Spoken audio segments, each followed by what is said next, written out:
हाय। तो आज मैं आपसे बात करने वाला हूँ कि आप विंटर्स में अपनी अर्ली केयर करके खुद को किस तरीके से बेहतर बना सकते हो, और जो दिक्कतें विंटर्स में अक्सर सभी को आती हैं, लड़का लड़की आदमी औरत, उन सभी दिक्कतों से आप पहले से ही प्रिपेयर होकर उनसे बच सकते हो और उन्हें टैकल कर सकते हो ओवरऑल पूरे विंटर के सीज़न में। तो स्टार्ट करते हैं। तो पहला पॉइंट ये है कि आप प्लीज़, अगर मैं आदमी जात लॉन्डो की बात करूं तो ज़्यादातर लड़के इन चीज़ों को सोचते नहीं हैं, या तो फिर उन्हें नॉलेज नहीं होती है। अभी भी 2024 और 25 आने वाला है अभी भी।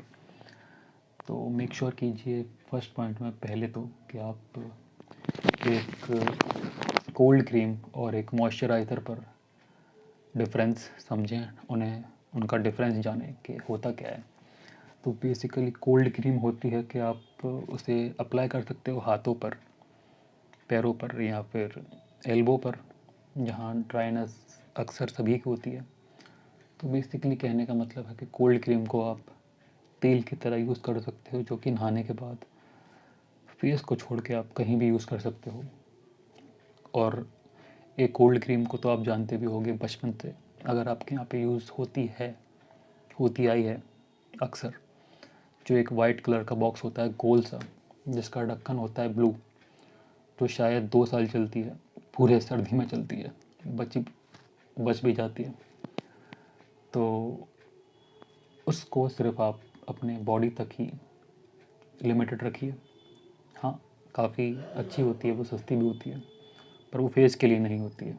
तो मेक श्योर कि आप अपने फेस के लिए एक अलग से मॉइस्चराइज़र पर, फेस के मॉइस्चराइज़र पर इन्वेस्ट करो, और ध्यान से उसे दिन में कम से कम एटलीस्ट 2 बार यूज़ करो। अगर आप सुबह नहाने के बाद यूज़ कर रहे हो तो डन, बढ़िया है। और अगर आप रात में मुंह धोते हो सर्दियों में भी, जो कि मैं धोता हूँ 12 महीने, रात में ठंडे पानी से मुंह धोकर ही मैं सोता हूँ, मुझे जब भी नींद आती है।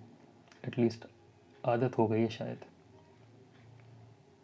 क्योंकि मैं ये केयर पता नहीं कब से कर रहा हूँ, क्लास 10th या 12th से या 11th से, आई डोंट नो स्पेसिफिक।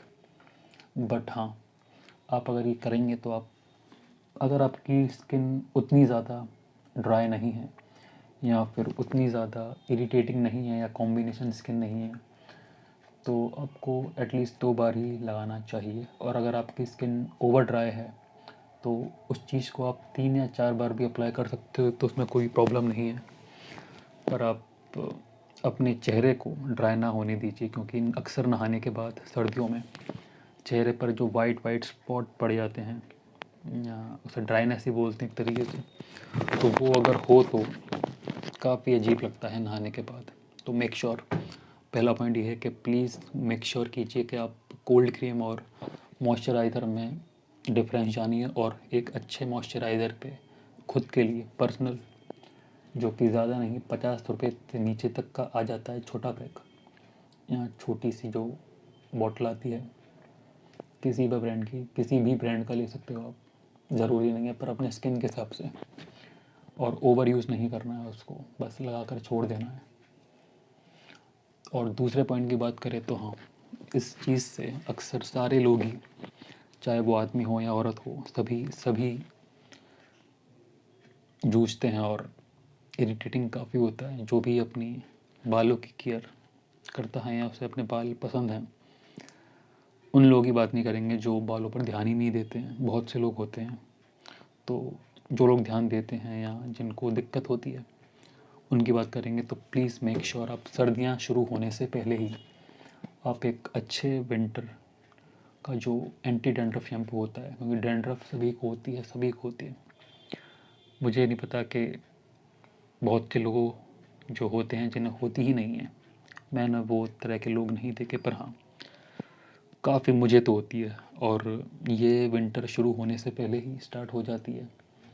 तो आपका ड्राई स्कैल्प ओवर नहीं है, नॉर्मल है, माइल्ड डैंड्रफ आपको होता है, तो प्लीज़ आप एक एंटी डैंड्रफ शैम्पू पर इन्वेस्ट कीजिए और उसे हफ्ते में 2 बार एटलीस्ट स्टार्टिंग में लगाइए, फिर धीरे धीरे उसे हफ्ते में 1 बार कर दीजिए। क्योंकि ओवर शैम्पू कोई भी हो, एंटी डैंड्रफ या फिर क्लेंज़र ओवर यूज़ करने से कोई फ़ायदा नहीं है। ऊपर से आपका नेचुरल जो ऑयल्स होते हैं बालों के, वो भी वॉश आउट हो जाते हैं, जो कि अच्छा बिल्कुल नहीं है।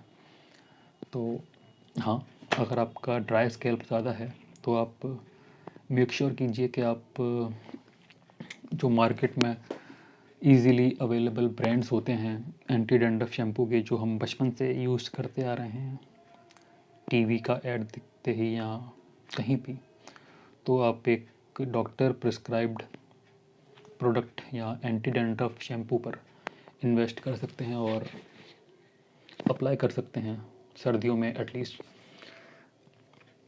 तो हाँ, बात यही है। तीसरा पॉइंट ये है कि जो काफ़ी लोग ध्यान नहीं देते हैं जिस पर, और देना चाहते भी नहीं हैं, वो है कि पानी पीना जितना ज़रूरी गर्मियों में होता है उतना ही ज़रूरी विंटर्स में भी होता है। क्योंकि विंटर्स में हम इंडियंस की ज़्यादातर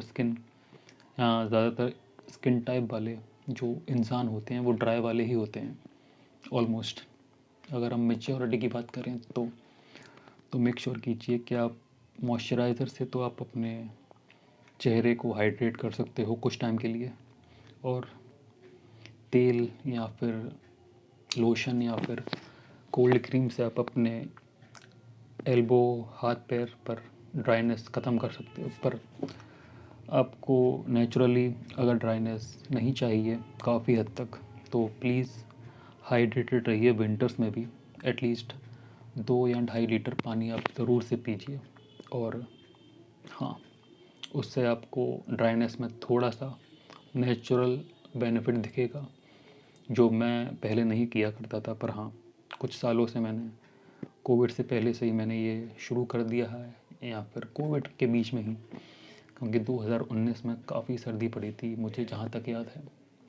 हाँ, तो प्लीज़ मेक श्योर आप विंटर्स में भी पानी अच्छे से पीजिए। एटलीस्ट 3-4 लीटर नहीं तो 2 या 2.5 लीटर आप पी सकते हो, वो भी मोर देन इनफ है। क्योंकि सर्दियों में ज़्यादा प्यास नहीं लगती है और हम उतना डिहाइड्रेटेड महसूस नहीं करते हैं मेरे ख्याल से।